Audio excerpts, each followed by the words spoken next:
नमस्कार दोस्तों, स्वागत है आपका हमारे YouTube channel assembly education hub पे। दोस्तों, आज के वीडियो में हम बात करने वाले इलेक्ट्रॉनिक विन्यास से संबंधित नियमों के बारे में। इलेक्ट्रॉनिक विन्यास से संबंधित नियम में हम पहले देखेंगे, एक नंबर पर देखेंगे अपवाऊ का सिद्धांत, दूसरे नंबर पर देखेंगे पाउली का अपवर्जन सिद्धांत और तीसरे नंबर पर देखेंगे हम हुंड का अधिकतम बहुलकता का नियम और चौथे नंबर पर देखेंगे हम N+L नियम। इस प्रकार से हम इलेक्ट्रॉनिक विन्यास से संबंधित हम 4 नियमों के बारे में चर्चा करेंगे और अर्धपूरित व पूर्णपूरित उपकोष के स्थायित्व के बारे में भी हम इस वीडियो में चर्चा करने वाले हैं। सबसे पहले देखते हैं अपवाऊ का सिद्धांत। अपवाऊ सिद्धांत क्या कहता है कि किसी भी परमाणु में हम जब इलेक्ट्रॉन फिल करते हैं तो हम क्या करते हैं कि जो कक्षक हैं उसके ऊर्जा के बढ़ते क्रम में इलेक्ट्रॉन भरे जाते हैं। बढ़ते क्रम में यानी कि सबसे पहले हम कम ऊर्जा वाले उपकोष में इलेक्ट्रॉन भरते हैं। जब वह कम ऊर्जा वाला उपकोष पूर्ण रूप से भर जाता है तो हम इससे अधिक ऊर्जा वाले उपकोष में इलेक्ट्रॉन प्रवेश करवाते हैं। तो इसकी थ्योरी देख लेंगे कि इस नियम के अनुसार एक परमाणु में विभिन्न कक्षकों में ऊर्जा के बढ़ते क्रम में इलेक्ट्रॉन भरे जाते हैं। यानी कि इलेक्ट्रॉन का जो क्रम है बढ़ने का, उसमें क्या होगा कि जो कक्षकों की ऊर्जा उसके बढ़ते क्रम में इलेक्ट्रॉन भरे जाएंगे। अर्थात पहले कम ऊर्जा वाला उपकोष पूर्ण रूप से भरा जाएगा, इसके बाद अधिक ऊर्जा वाले उपकोष में इलेक्ट्रॉन प्रवेश करता है। यानी कि जैसे कि एग्जाम्पल में दे रखा है, एग्जाम्पल नंबर फर्स्ट में दे रखा है कि 2s और 2p दो प्रकार के कक्षक दे रखे हैं। 2s और 2p दो प्रकार के कक्षक दे रखे हैं, जिसमें 2s में एक इलेक्ट्रॉन भरा गया है। देखो यहाँ पे लिख देते हैं 2s और ये 2p है। 2s में एक इलेक्ट्रॉन भरा गया है। फिर क्या किया इसने कि 2p है उसमें इस प्रकार से इलेक्ट्रॉन भर दिए। तो उन्होंने क्या किया, गलती कहाँ की कि जो 2s है इससे 2p से कम ऊर्जा वाला उपकोष है, इसमें क्या किया इसने एक इलेक्ट्रॉन भरा, मतलब कि ये अभी तक पूर्ण रूप से भरा नहीं गया है, जिसके कारण ये क्या हो गया, गलत। अपवाऊ सिद्धांत का ये क्या करता है, उसका पालन नहीं करता। नेक्स्ट, इसी प्रकार से जो सेकंड नंबर एग्जांपल दे रखा है, इसमें क्या किया गया है कि 2s को छोड़ के 2p में इलेक्ट्रॉन भरा गया है, तो ये भी इस प्रकार से क्या हो गया, गलत। तीसरे एग्जांपल में क्या दे रखा है, 2s और 2s पूर्ण रूप से भरा गया है, फिर 2p में एक इलेक्ट्रॉन गया, तो इस प्रकार से क्या हो गया, सही। अपवाऊ सिद्धांत का मतलब कि ये पालन करता है। इसी प्रकार से चौथे एग्जाम्पल में क्या दे रखा है, 1s को पूरी तरह से भरा गया है और 2s में क्या है, एक इलेक्ट्रॉन भरा गया, तो ये भी इस प्रकार से क्या हो गया, सही। नेक्स्ट दे रखा है जो पांचवा एग्जाम्पल है, उसमें क्या किया गया है, 1s को रिक्त छोड़ा गया है और 2s में इलेक्ट्रॉन भरा गया है। तो ये गलत क्यों हुआ, क्योंकि 1s की ऊर्जा 2s की ऊर्जा से कम होती है। इसी प्रकार सिक्स्थ एग्जाम्पल में भी क्या दे रखा है कि 1s को पूर्ण रूप से नहीं भरा गया है और 2s में एक इलेक्ट्रॉन प्रवेश करवा दिया गया, जिसके कारण से ये क्या हो गया, गलत हो गया। अब नेक्स्ट हम बात करते हैं पाउली का अपवर्जन सिद्धांत। इसके अनुसार एक परमाणु में किन्हीं 2 इलेक्ट्रॉनों की चारों क्वांटम संख्याएं कभी समान नहीं हो सकती। अधिकतम 3 ही समान हो सकती है, अर्थात कक्षक में विपरीत चक्रण वाले अधिकतम 2 ही इलेक्ट्रॉन प्रवेश कर सकते हैं। यानी कि कोई परमाणु है, उसमें किसी इलेक्ट्रॉन की चारों क्वांटम संख्या हमने क्वांटम संख्याओं का वीडियो पिछले पार्ट में देखा था कि जो 4 क्वांटम संख्या कौन कौन सी होती है। एक तो होती है मुख्य क्वांटम संख्या, दूसरी कौन सी होती है द्विगुणसी क्वांटम संख्या, तीसरी कौन सी होती है चुंबकीय क्वांटम संख्या और चौथी कौन सी होती है चक्रण क्वांटम संख्या। 3 क्वांटम संख्या किसी परमाणु के एक इलेक्ट्रॉन के लिए 3 जो एक कक्षक में जो इलेक्ट्रॉन पाए जाते हैं उनकी क्या होती है, 3 क्वांटम संख्याएं समान हो सकती है, लेकिन जो चौथी क्वांटम संख्या है वो अलग होगी। यानी कि एक कक्षक में अधिकतम 2 ही इलेक्ट्रॉन भरे जा सकते हैं, वो भी विपरीत चक्रण के कारण। अब इस कक्षक में जो 2 इलेक्ट्रॉन है, इनकी 3 क्वांटम संख्याएं समान है, यानी कि उनकी मुख्य क्वांटम संख्या n की वैल्यू समान है, l की वैल्यू समान है और m की वैल्यू समान है। लेकिन जो s की वैल्यू है, यानी कि चक्रण क्वांटम संख्या, वो क्या है, इनकी एक दूसरे के विपरीत है। ठीक है। पाउली का अपवर्जन सिद्धांत क्या कहता है कि किन्हीं परमाणु में किन्हीं 2 इलेक्ट्रॉनों की चारों क्वांटम संख्याएं समान नहीं हो सकती। कभी भी क्या नहीं हो सकती, चारों क्वांटम संख्याएं समान नहीं हो सकती। 3 तक समान हो सकती है, लेकिन क्या होती है, एक क्वांटम संख्या जो चक्रण क्वांटम संख्या है वो क्या होती है, अलग होती है। ठीक है। नेक्स्ट हम बात करते हैं कि जो मुख्य क्वांटम संख्या n वाले कोष में इलेक्ट्रॉनों की संख्या 2n² के बराबर होती है। मुख्य क्वांटम संख्या यानी कि n वाले कोष में इलेक्ट्रॉनों की संख्या 2n² के बराबर होती है। यानी कि पहले कोष में इलेक्ट्रॉनों की संख्या कितनी होगी, 2n² के बराबर होगी। तो n की वैल्यू कितनी आ गई, 1, तो 2 गुणा 1 का स्क्वायर बराबर 2। दूसरे कोष में इलेक्ट्रॉनों की संख्या क्या होगी, 2 गुणा 2 का स्क्वायर कितना हो गया, 2 गुणा 4 बराबर कितना होगा, 8। इस प्रकार से पहले कोष में 2 इलेक्ट्रॉन भरे जाएंगे, दूसरे कोष में कितने, 8 इलेक्ट्रॉन भरे जाएंगे। इस प्रकार से क्या कहता है कि मुख्य क्वांटम संख्या n वाले कोष में इलेक्ट्रॉनों की संख्या कितनी होगी, 2n² के बराबर होगी। ठीक है। अब एग्जाम्पल दे रखा है कि जो 2s2 विन्यास है, 2s2 विन्यास है, इसमें क्या है, 2s2 विन्यास के अंदर जैसे कि ये 2s को कक्षक है, इसमें 2 इलेक्ट्रॉन भरे गए हैं। अब इन दोनों इलेक्ट्रॉनों की जो चारों क्वांटम संख्या है उनके बारे में हम चर्चा करेंगे। 2s मुख्य क्वांटम संख्या फर्स्ट इलेक्ट्रॉन और सेकेंड इलेक्ट्रॉन के लिए, दोनों के लिए क्या होगी, समान होगी। n बराबर कितना हो गया, तो l की वैल्यू s उपकोष में, तो l की वैल्यू कितनी होगी, 0। दोनों के लिए s की वैल्यू कितनी है, 0। इसी प्रकार m की वैल्यू कितनी होगी, दोनों के लिए 0। लेकिन अब देखो यहाँ पे n, l, m तीनों क्वांटम संख्याओं की जो तीनों क्वांटम संख्या दोनों इलेक्ट्रॉनों के लिए क्या है, समान। लेकिन जो चौथी क्वांटम संख्या, चक्रण क्वांटम संख्या, उसका मान क्या है, दोनों के लिए भिन्न भिन्न। इसी कारण पाउली ने क्या कहा कि किसी भी परमाणु के 2 इलेक्ट्रॉनों की क्वांटम संख्या, मतलब कि चारों क्वांटम संख्या समान नहीं हो सकती, अधिकतम 3 ही हो सकती है। अब इसके एग्जाम्पल देखते हैं कि जो पाउली का नियम है उसका पालन कौन कौन से करते हैं। जैसे कि फर्स्ट एग्जाम्पल दे रखा है कि इसमें 1 इलेक्ट्रॉन है, सही बात है। दूसरे के अंदर दोनों इलेक्ट्रॉन है एक कक्षक में। एक कक्षक में यहाँ पे क्या किया गया है, समान चक्रण वाले 2 इलेक्ट्रॉन भर दिए, तो ये क्या हो गया, गलत। एक कक्षक में अधिकतम 2 इलेक्ट्रॉन भरे जा सकते हैं, वो भी कौन से, विपरीत चक्रण वाले इलेक्ट्रॉन ही भरे जा सकते हैं। इस एग्जाम्पल में क्या दे रखा है कि 3 इलेक्ट्रॉन भर दिए एक कक्षक में, जो कि गलत है, वो भी समान चक्रण में ही है। इसी प्रकार क्या दे रखा है इस एग्जाम्पल में कि 3 इलेक्ट्रॉन भर दिए 2 समान चक्रण के, एक विपरीत चक्रण का इलेक्ट्रॉन, इसलिए ये भी क्या हो गया, गलत हो गया है। ठीक है। नेक्स्ट हम बात करते हैं कि जो हुंड का अधिकतम बहुलकता का नियम है, ये क्या कहता है कि यह नियम समान ऊर्जा वाले कक्षकों यानी समभ्रंश कक्षकों, जिन कक्षकों की ऊर्जा समान होती है उन्हें क्या कहते हैं, समभ्रंश कक्षकों पर ही लागू होता है। इसके अनुसार समान ऊर्जा वाले कक्षकों में सर्वप्रथम समान चक्रण वाला एक इलेक्ट्रॉन भरा जाता है तथा इसके बाद युग्मन प्रारंभ करते हैं। सबसे पहले क्या किया जाएगा, ये जो समान ऊर्जा वाले जो कक्षक है उनमें एक इलेक्ट्रॉन भरा जाएगा, उसके बाद में क्या किया जाएगा, युग्मन। ऐसा नहीं कि समान ऊर्जा वाले, जैसे कि ये भी कक्षक है कोई, ये तीनों क्या हैं, समान ऊर्जा वाले कक्षक हैं। सबसे पहले हमने क्या किया, इसमें इलेक्ट्रॉन भर दिया, इसमें इलेक्ट्रॉन भर दिया, इसमें इलेक्ट्रॉन भर दिया, ये क्रम तो सही है। उसके बाद में यहाँ पे युग्मन किया, तब तक तो सही है। लेकिन हमने क्या किया,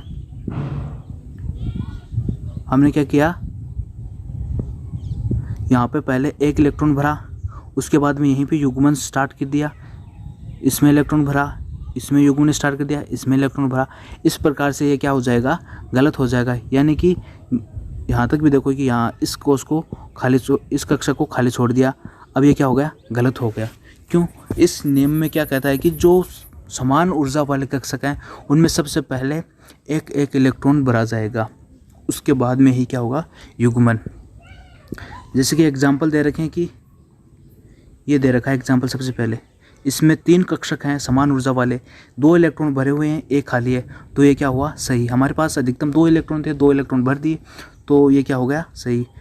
नेक्स्ट एग्जाम्पल में यहाँ पे क्या दे रखा है, तीनों कक्षकों में एक इलेक्ट्रॉन भरा गया, तो भी ये भी सही है। तीनों कक्षकों में एक इलेक्ट्रॉन भर के एक इलेक्ट्रॉन और भरा गया है, युग्मन किया गया है एक इलेक्ट्रॉन का। यहाँ पे इस प्रकार से तीनों कक्षक एक इलेक्ट्रॉन भरा गया है, उसके बाद में यहाँ पे युग्मन किया गया, तो ये क्या हो गया, सही हो गया। उसके बाद में यहाँ पे क्या दे रखा है, ये इस प्रकार से 3 समान ऊर्जा वाले कक्षक हैं, इसमें एक इलेक्ट्रॉन भरा गया है और इसमें क्या गया है, विपरीत चक्रण वाला इलेक्ट्रॉन भरा गया है। एक इलेक्ट्रॉन तो है लेकिन समान चक्रण के इलेक्ट्रॉन नहीं है। इसमें क्या किया गया है, यहाँ पे विपरीत चक्रण का इलेक्ट्रॉन भरा गया है, जिसके कारण से भी क्या हो गया, गलत।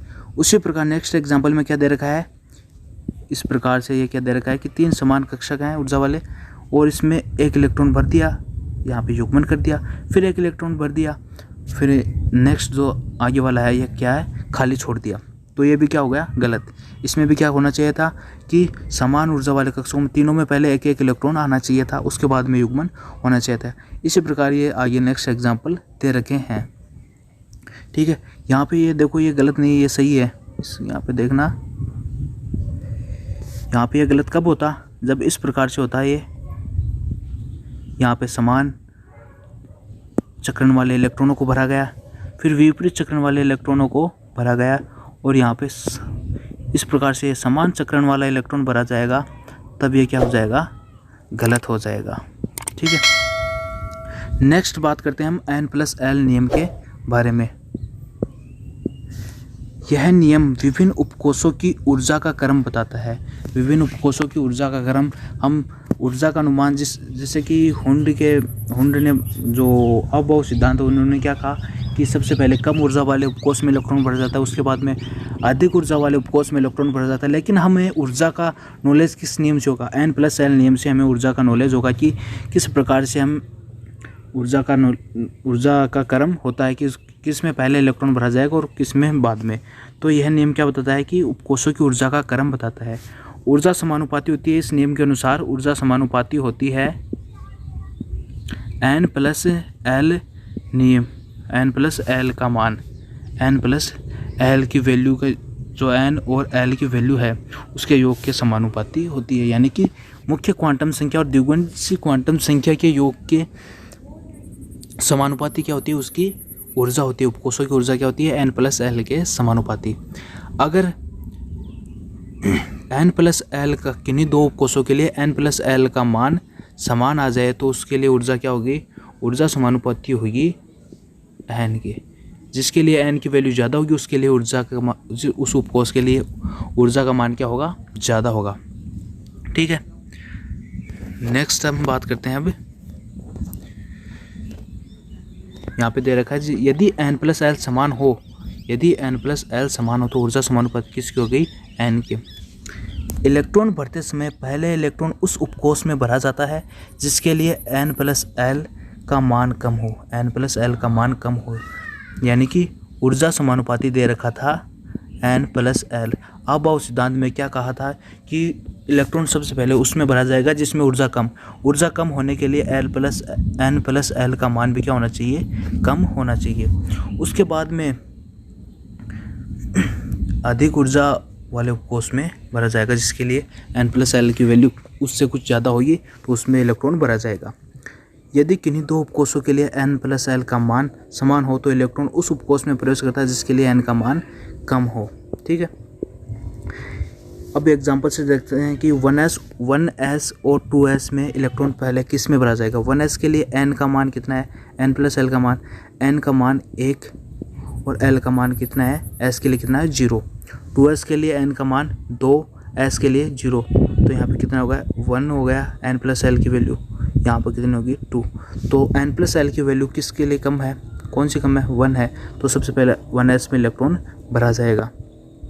ठीक है, उसी प्रकार दे रखा है कि जो 2s और 2p में दे रखा है N+L। 2s और 2p के लिए, 2s के लिए N का मान कितना है, 2, S के लिए कितना होता है, 0 L की वैल्यू, और 2p के लिए N का मान है 2, p के लिए कितना होता है, L की वैल्यू 1 होती है। इस प्रकार से 2 और 3 कम में जो N+L की वैल्यू कम होगी उसमें सबसे पहले इलेक्ट्रॉन भरा जाएगा। तो किस में भरा जाएगा, 2s में इलेक्ट्रॉन भरा जाएगा। ठीक है, नेक्स्ट एग्जांपल दे रखा है जो 2p और 3s। N+L की वैल्यू देखते हैं इसमें, जो 2p के लिए 2 + 1 और 3s के लिए 3 + 0। N+L की वैल्यू दोनों में कितने आ गई, 3, दोनों में समान आ गई। यदि दोनों में समान आ जाएगी तो हम क्या देखेंगे, N की वैल्यू देखेंगे। N की वैल्यू जिसमें कम होगी उसमें सबसे पहले इलेक्ट्रॉन भरा जाएगा। N की वैल्यू कम किस में है, N की वैल्यू 2p में 2 है और 3s में कितनी है, 3 है। तो सबसे पहले इलेक्ट्रॉन किस में भरा जाएगा, कम किसकी है, 2p की, तो 2p में इलेक्ट्रॉन भरा जाएगा। ठीक है, नेक्स्ट बात दे रखी है कि इलेक्ट्रॉनिक विन्यास N+L नियम पर आधारित है। इलेक्ट्रॉनिक विन्यास किस पर आधारित है? N+L नियम पर आधारित है। ठीक है। नेक्स्ट हम देखते हैं विभिन्न उपकोषों की जो ऊर्जा का क्रम है वो याद करते हैं। 1s, 2s, 3s, 4s, 5s, 6s और 7s। 2s के सामने लिखेंगे 2p, 3p, 4p, 5p, 6p, 7p और 3p के सामने लिखेंगे 3d, 4d, 5d और 6d। 4d के सामने लिखेंगे 4f और 5f। ठीक है, इस प्रकार से लिख लेंगे और इसको अब क्या करेंगे, इस प्रकार से क्रॉस करेंगे, इस प्रकार से एरो लगाएंगे, इस प्रकार से।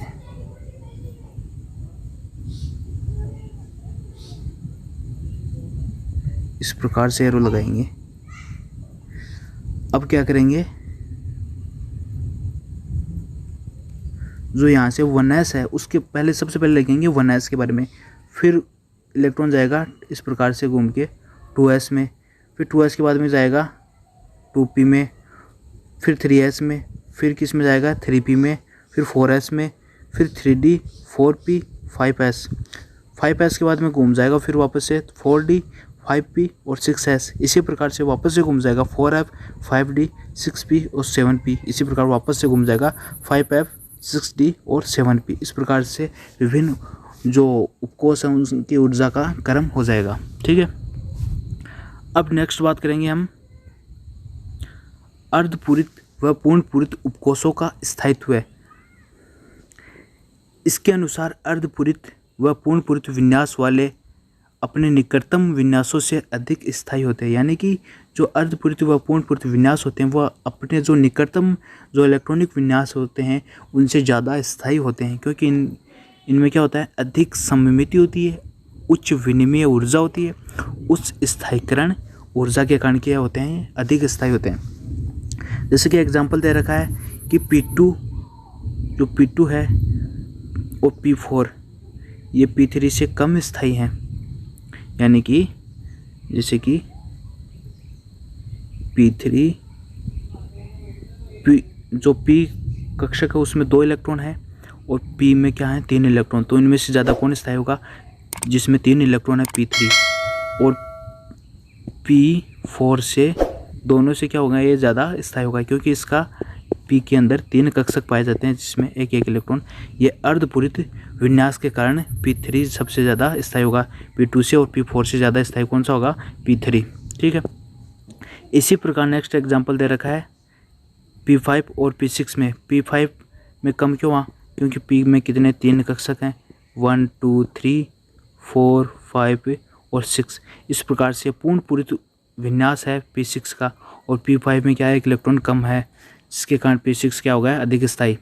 इसी प्रकार D5 क्या होगा, D में कितने होते हैं, 5 कक्षक होते हैं, 1 2 3 4 5 6 7 8 9 10। इस प्रकार से क्या हो गया, पूर्णपूरित विन्यास। और D5 में कितने, D5 हो तो क्या होगा, अर्धपूरित विन्यास, और D10 होगा तो कितना होगा, पूर्णपूरित विन्यास, जिसके कारण ये क्या हो गए, अधिक स्थायी। अब नेक्स्ट हम बात करते हैं इलेक्ट्रॉनिक विन्यास। इलेक्ट्रॉनिक विन्यास क्या होता है कि परमाणु में कक्षकों में इलेक्ट्रॉनों के वितरण को उनका इलेक्ट्रॉनिक विन्यास कहलाता है। जो परमाणु के कक्षक है उसमें इलेक्ट्रॉनिक जो इलेक्ट्रॉन है उनके वितरण को हम क्या कहते हैं, इलेक्ट्रॉनिक विन्यास। इसे हम एग्जाम्पल से देखते हैं, जैसे कि बोरोन है, बोरोन 5 नंबर पे आता है तो इसका इलेक्ट्रॉनिक विन्यास क्या होगा, पहले 1s 2s 2p। इस प्रकार 1s में कितने इलेक्ट्रॉन जाएंगे, 2, 2s में कितने जाएंगे, 2, और 2p में कितना इलेक्ट्रॉन जाएगा, 1। अब हम इसे इस प्रकार से भी लिख सकते हैं, जो हीलियम है, हीलियम 2 पे आता है जिसका इलेक्ट्रॉनिक विन्यास क्या होता है, 1s2। इस प्रकार से लिख सकते हैं 2s2 2p1, क्योंकि अक्रिय गैस है। अक्रिय गैसों के हम इस प्रकार से कोष्टक में लिख के उसके आगे वाला विन्यास लिख लेते हैं। ठीक है। अब इसको क्या लिखते हैं, जैसे कि 1s वाला कक्षक है, ये 2s वाला कक्षक है और ये 2p वाला। 1s में कितने इलेक्ट्रॉन है, 2, जो क्या है विपरीत चक्रण वाले 2 इलेक्ट्रॉन है। ठीक है। उसी प्रकार 2s में 2 इलेक्ट्रॉन है, वो भी क्या है, विपरीत चक्रण वाले। 2p में 1 इलेक्ट्रॉन है, वो क्या है, इस प्रकार से। ठीक है, नेक्स्ट हम एग्जांपल और देखते हैं, यानी कि मैग्नीशियम है। मैग्नीशियम कितने पे आता है, 12 पे।